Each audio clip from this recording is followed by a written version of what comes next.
let's be real. Eating out is a part of life, whether it's date night, dinner with friends, work event, or just not wanting to cook. We're all gonna eat out at some point. I think this is where a lot of people fall into that all or nothing mindset. They either think they have to be perfect or they just say screw it and go off the rails. But today we're going to show you how to enjoy eating out without blowing your progress. Eating out doesn't have to be necessarily like you're totally off your plan. You can still enjoy yourself, still hit your goals, and not feel like you're, oh my gosh, I'm gonna have to start all over on Monday, right? So we're gonna break down how to approach restaurants, social events, menus, and just have that mindset so you feel confident making the choices that align with your goals and everything still tastes good and you enjoy your outing. Well, I think the people want to know about my Aura ring. I've got so many questions. Yes, please share. I want to know some stats.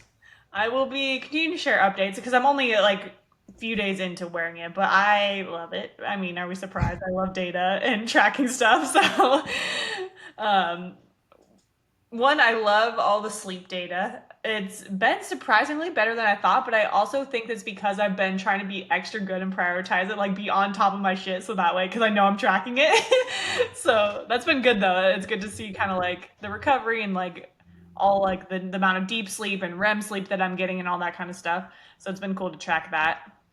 Every morning I get excited to like wake up and check and like see how I did.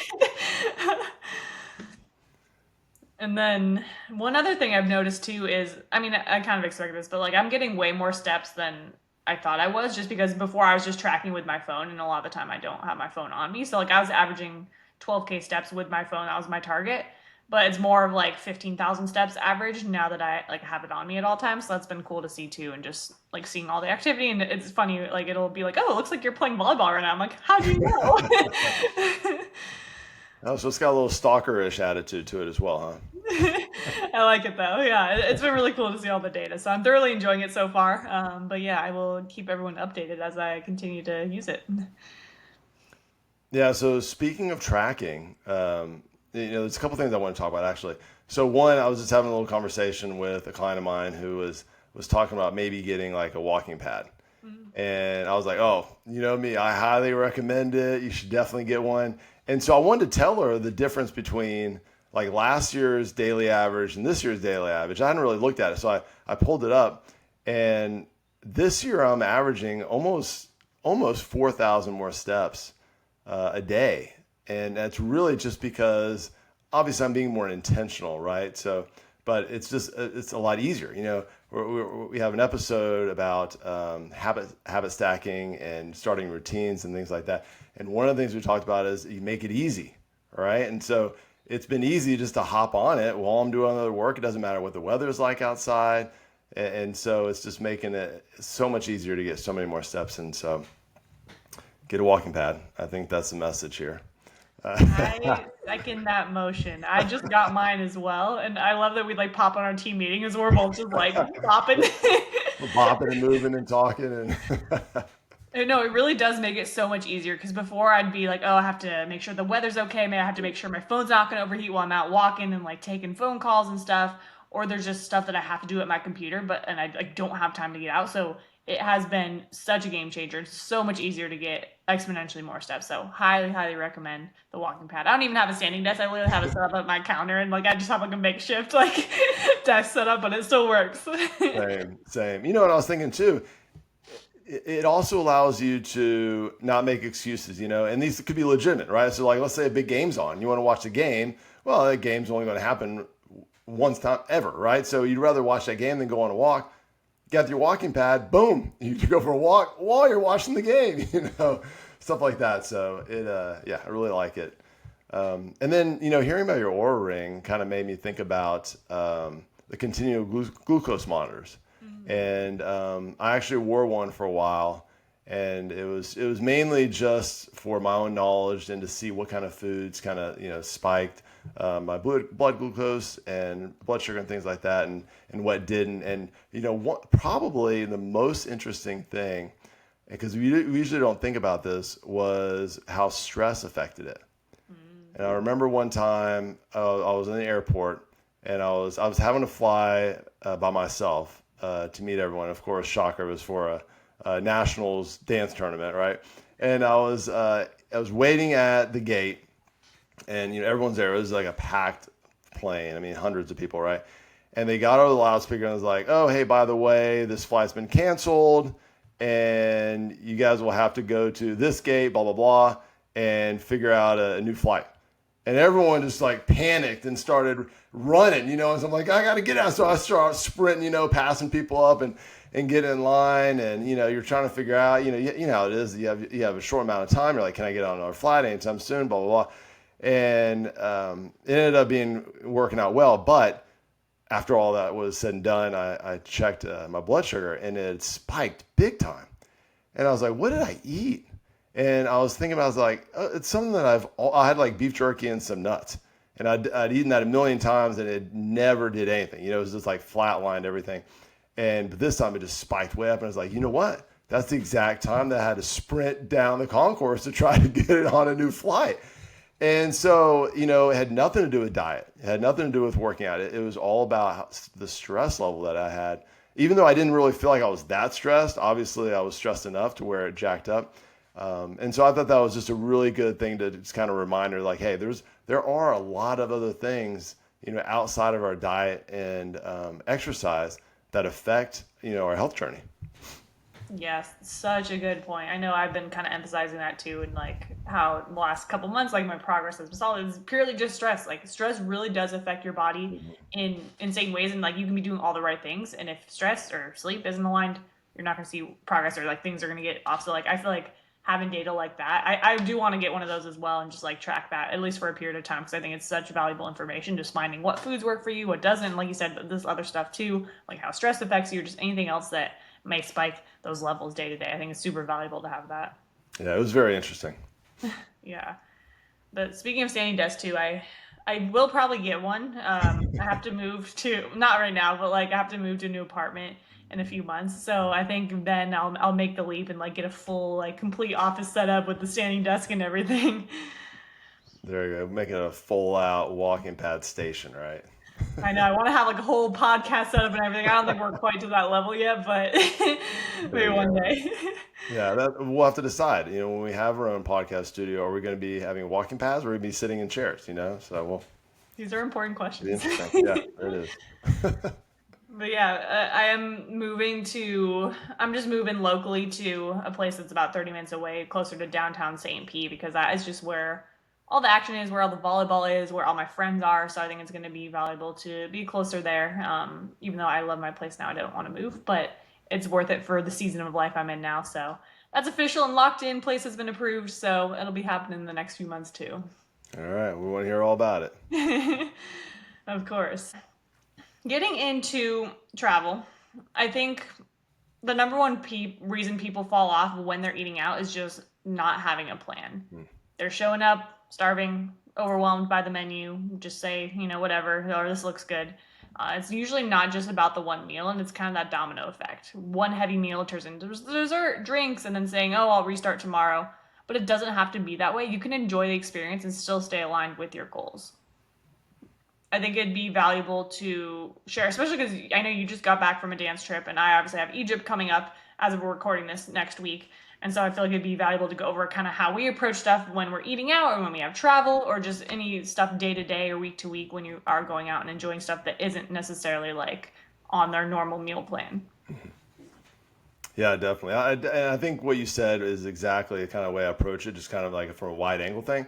I always have some sort of plan, and I have a plan going into it, and then I can, and it branches out in different ways from there. But at least I know like how I want to approach this meal, because it's kind of like when a lot of us, I do the same sometimes. You go out to eat and there's all these items on the menu and everything sounds good, and you're like, I don't know what I should get. Should I get this? And you're just like all this stress, like mentally trying to figure out what to eat, and it's the same type of thing. If you don't have a plan going in, then who knows what you're going to end up with. Yeah, for me, I also have a plan naturally, but like for one, typically all week I am dialed in. I have my meal prep set for every single meal. Like I'm hitting macros to a T. Everything is dialed. But I love my meals, so like I really enjoy that. And it is kind of like sometimes I don't want to go out and eat just because I really do like the meals that I eat now. But I've been making an effort to get out more and just want to try more food because Florida has a lot of good food as well. So like on the weekends, typically I will go and eat out both the days on the weekend. Um, but it's just making better decisions when I'm there, finding high protein dishes, and just avoiding just like super high calorie, like processed like pizza stuff that just doesn't sit well with me. I know what works, what doesn't, and so I just kind of gravitate towards more of like the cleaner stuff, the higher protein stuff, but it's still all like really delicious, and I have ultimately whatever I want, but I just gravitate towards more of the things that I know work better for me and just feel better. I also like to incorporate free days. This is something that I incorporate with myself, kind of like on the weekends now too, kind of aligning with going and eating out more. But it's just because I tend to get so structure, routine oriented, and like I can stay disciplined and stick to something to the point where I don't go and enjoy things and not like I stress too much about getting off track. So I allow free days where I'm like, oh, I'm not tracking a single thing. I don't give a fuck like what I eat. Like I can have whatever I want. I'm just like being present and enjoying that. But usually I still make good decisions because I don't want to go and have a bunch of shit. But it's like just a lot giving myself the permission to go and enjoy stuff without tracking, without worrying about all the details. And I do incorporate this too with some of my like really disciplined clients who kind of have that same mentality. I'm like, hey, your job is to go eat something that you normally wouldn't eat and enjoy it. Like go have that date night with your wife, whatever it is. Go try that new restaurant or have that treat that you want. And don't track it, don't worry about anything. So I think that can be useful too if you're one of those people that is worried about getting off track. Um, but yeah, other than that, it's just like finding that right balance and not stressing and just finding the things that work for me and one doesn't. Yeah, and I would say for the most part, same. I approach it very similar. So throughout the week, I'm pretty much dialed in on what I'm eating, and I really do enjoy my meals. And so it's not like I feel restrictive or anything like that. That's what I want. And there's a lot of times where it creeps into my mind. Ooh, maybe I should grab some fast food, or maybe I'm in a hurry, or there's just a lot going on. I'm gonna eat later. But then I think about it like, you know what though? I really enjoy my meal. I really enjoy what I'm having, and for the most part, I would rather prepare my own food. So when I'm going out to eat, it's every now and then, if it's an item that I don't cook often, like if I can get some Texas, like real deal Texas brisket, in Texas, then I'm going all out on that, right? Because I don't make that and no one can make it as good as they can. So, um, but if it's just, a typical meal somewhere, I want to find a place that has a good atmosphere, or there's something unique about it that I'm going to enjoy other than just the food. And while you're out to eat, you want to enjoy the people that you're with. You want to enjoy the food. You don't want to feel like you're restrictive in eating something that you eat every day, or that you never want to eat just because you're on this plan or something like that. And you want the situation, the atmosphere, everything just feel really good and have a good memory out of that. So the high protein, obviously, no matter what I'm eating, I'm trying to get a lot of protein in.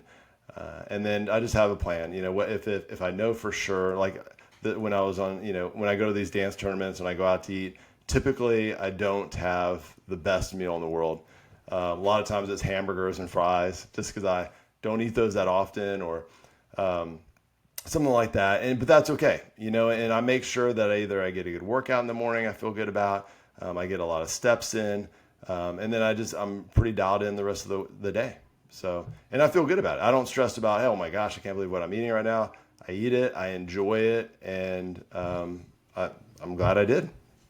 Yeah, absolutely. That's the mentality you need to have. And that's kind of what we teach and coach clients on too, is we want you to be able to go and enjoy the event that you have, the party you have, the dinner with your friends, the date night. Like that should be a natural part of your routine. That should fit into your fitness routine. And so we make sure that clients have a plan to be able to do so and they just know how to navigate that kind of stuff. Do you have any specific things that you've worked with clients on this, or like how you generally approach that, or have any instances that come up recently with that? Yeah, I think the social aspect of it's huge, and so I think if you eat out a lot, you're just grabbing fast food. I think you don't get much out of that, Mm-hmm. and so those are the kind of things where, hey, I just grabbed McDonald's or Arby's, whatever, on the way home from work because I was kind of hungry. Those are the things that I discuss with my clients. Hey, was that really worth it? Like those are the kind of the meals that are like, could you have gone home, made something, and feel better about it?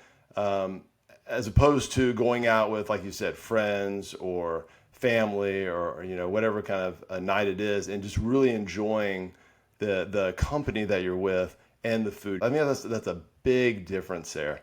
And then drinking is involved a lot of times too. And so again, having a plan.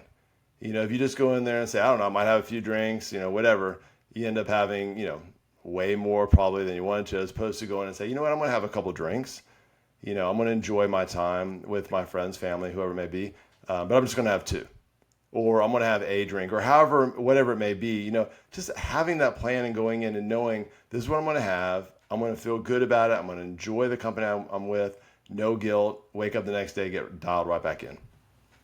Yeah, I love that mentality too about just like the atmosphere, the environment, and just making sure that you're getting the most out of that experience too.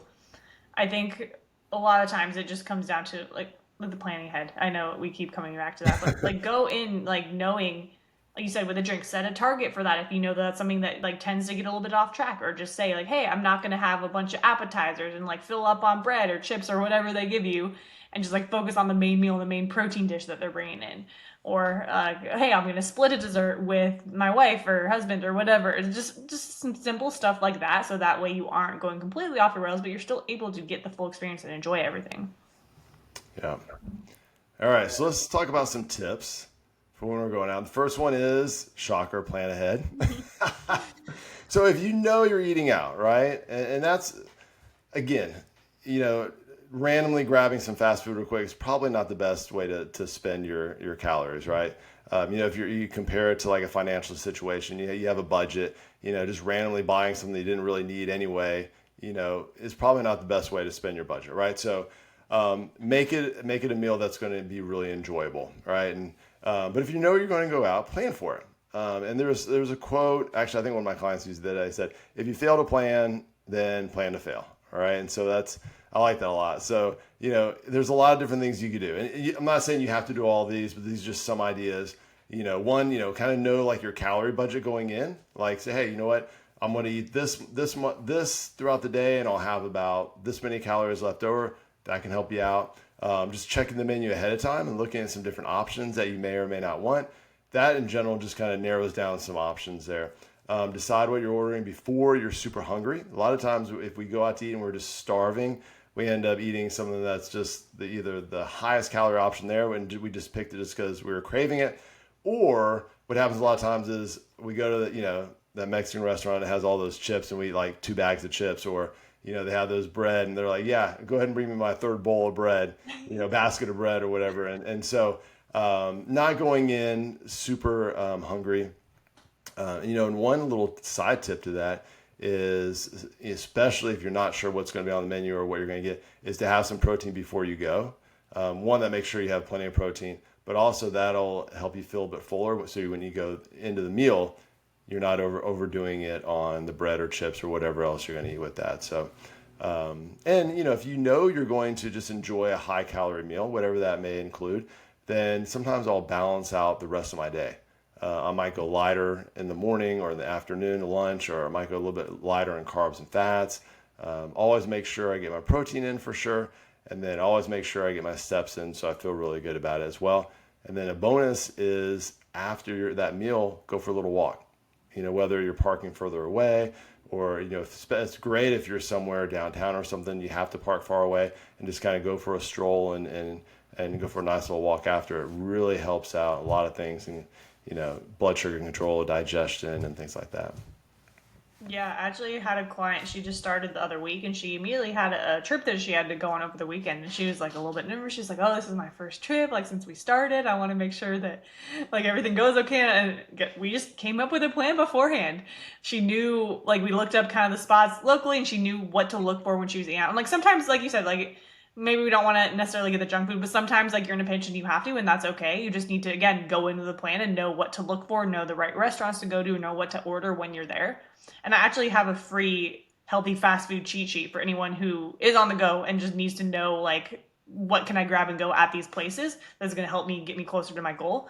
That being said, I'll link that in the show notes. But like she went in with that plan, like she knew what to eat, and she even said like she was looking at the buffet and she's like, oh, I didn't even want all like the pastries and stuff. Like I just went to right to the protein. I'm like, that is what we're talking about. Yeah. And so she came back hitting all her targets, feeling good, but also not feeling restricted and being able to enjoy her vacation. Yeah, that's the key. Feeling really good about it, and then also not feel like you're being restrictive and you're not able to have fun and enjoy that meal. Yeah. Yeah, but overall, going like what you said, just front load the protein, hydrate, keep things simple around it. Just mentally having that plan makes a big difference because you're not reacting, you're choosing. And tip number two is going to be anchoring your meal around protein. This one's huge. Most restaurant meals are dangerously low on protein and super high in carbs and fat. And so I always look for protein anchor first, whether that's like I feel like any main restaurant has like some sort of like main dish with like chicken, steak, seafood, whatever it is, shrimp, salmon. So like go find those meals and make sure that you're getting a good solid protein source and then build around it. Veggies, if you want carbs, like cool, choose the ones you enjoy and just portion it out, but just really make sure you're getting in that protein first and prioritizing a good portion of it and ask for double if you need. Yeah, yeah, we don't build. We want to build our meal around the protein, not around the fries or pastas. Oh, I really want some good fries. What else should I have with it? That's another thing. You can still enjoy the fries, but make sure you build it around the protein. And you know, I think also it's prioritizing how you eat in the meal as well. So if you get that chicken, shrimp, steak, whatever it may be, I say eat that protein first. Eat the vegetables next, and then if you're still hungry, take your time, enjoy the company, talk, what. And then if you're still hungry, then have some of those fries, then have that mashed potatoes, whatever it is that's on the side. And you probably won't eat as much, but you'll still have a good taste of that, and you'll feel really good about it. And don't be afraid to ask for double protein. There's a lot of restaurants that will give you extra protein. Or you can just a lot of times you can add to the meal as well, right? It says on there add extra chicken or shrimp or steak or whatever, and that'll ensure that you get more protein. And then again, if you feel weird about asking for extra protein or you don't want to do anything different at the meal, then have some protein before you leave at home. It could be a quick snack, just a real high protein snack, and you'll feel much better. It'll be much better for you in general. Yeah, I think good rule of thumb is always order at least double protein. Like I said, I feel like no restaurant ever gives you the proper amount of protein, Yeah, especially if very you're few. going to fast food places. Like always, always, always double, triple up on protein. That's my rule at least. It's a good rule for sure.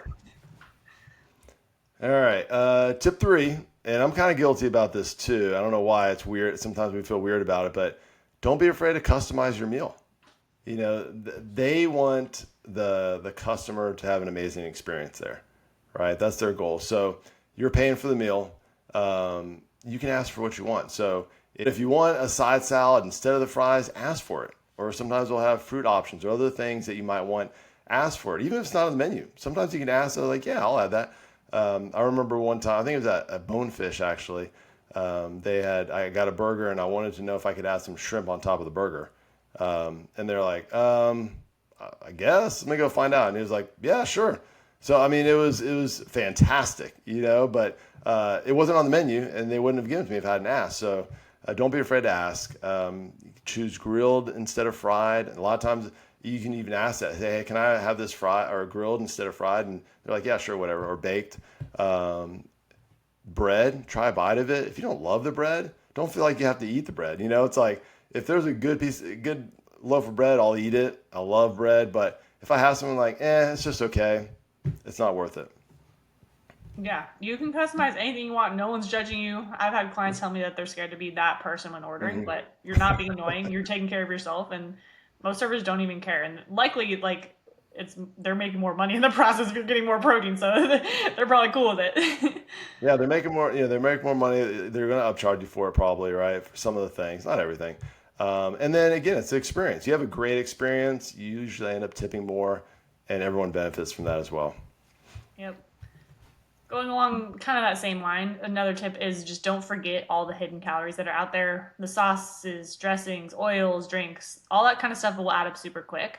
And even the healthy options can be drenched in butter or oil. So just kind of be cautious around that. Yeah, and then I always assume that restaurant meals are a lot heavier than they look, meaning that there's a lot more added things to it that I'm not even thinking about or aware of. So I either account for that when I'm tracking, or like you said, a lot of times I just won't track if I'm going out that night. I'm like, whatever, it is what it is. But just be aware of that and know that it's probably a lot more. We tend to underestimate our calories anyway, so it's probably way more than you're thinking. So just kind of keep that in mind. Skip sugary drinks. That, and especially, a lot of restaurants you'll get free refills on the sugary drinks. So skip that. Or even if you're like, man, I really want this, lemonade or something like that, you can also do like half and half sometimes, like a half diet, half sugar, and that cuts it down. You still get some of the flavor. Or, again, if you're just dying to have it, have one and be done and drink water the rest of the night. Speaking of water, sometimes just drinking a glass or two of water before you really eat, helps you feel full as well. Or sparkling water. Yeah, sparkling water is great for that as well. All right, next tip is pick your battles. So you don't have to say no to everything, but you also don't have to say yes to everything. So think about what you really want, and do you really need it? Do you really need the appetizer, entree, dessert, and then 3 drinks type of thing? Or would you just rather pay more for a really nice cut of steak or, a great main dish type of thing, and just feel better leaving the restaurant? So, and again, try the things. If you're like, oh, this bread looks really good, try a bite. If you don't love it, don't eat the rest of it. Yeah, this is where being intentional really matters. There are times where I do want to go and have stuff that's a little bit more heavy. Like the other day, I went and got a pizza, which I literally haven't had a pizza in years. And I was also reminded why, because it really isn't that good, to be honest. Like I did not really enjoy it. I'm like, oh, that wasn't really worth it. But I'm like, oh, I tried it. Like now I know going forward, like that's not something that I want. That's why I kind of stick to like my usual go-tos and like the main protein dishes, because like that's what tastes the best to me. That's what feels the best. But like there's times where I want to go and have that kind of stuff, and that's cool. And then there's times where I want to stay more in line with what I'm used to doing and stay dialed in. Either is fine as long as it's a choice and not a reaction. Yeah, I'll agree with you on the thought that sometimes you'll have something you haven't had in a while, and you're like, oh, you know what? It really wasn't that worth it. However, I'm not sure where you ate pizza that you didn't leave thinking, that tasted great. I may not feel great, but it tasted great. I don't know. Like pizza just like is not appealing to me at all. I that's probably a controversial opinion, but it doesn't do anything for me. Yeah, I'm opposite. I mean, I don't feel great afterwards, but man, I can throw down some pizza. I mean, don't get me wrong. I threw it down. I ate the whole thing, but like I was just like, like it's really not that impressive to me. Next tip is letting go of that all or nothing mindset. This is something we've been talking about a lot, just in all different areas of health and fitness and life. But one meal doesn't make or break your progress. It's the story you tell yourself after that does the damage. So even if you do go overboard, cool. One meal doesn't ruin anything. Just get back to your habits the next day, and that's what matters most. Yeah, and I'm going to say a word that we've never discussed here on the podcast: consistency. Just kidding. Probably every single podcast, right? Uh, Consistency or perfection, always, right? Eating out is part of life. We enjoy it. The social aspect is so important for our health in general. And fitness and your journey should support your lifestyle, not restrict it. Yeah, bottom line, eating out doesn't have to derail your goals. With a little planning, intention, and awareness, you can enjoy it and still stay on track. Yeah, again, food is social. It's part of living. And the goal isn't to avoid eating out forever. The goal is to get so locked in your habits and your mindset that you can handle anything and feel great about everything. If this episode helped you feel a little more confident about navigating meals out, share it with someone who you got to eat with often. And like I said, we also made that healthy fast food cheat sheet so you know all the best spots and what to get when you're on the go. You can get that for free in the show notes. And we appreciate you guys tuning in. Go enjoy your next meal out and feel good about it. And we will see you next week.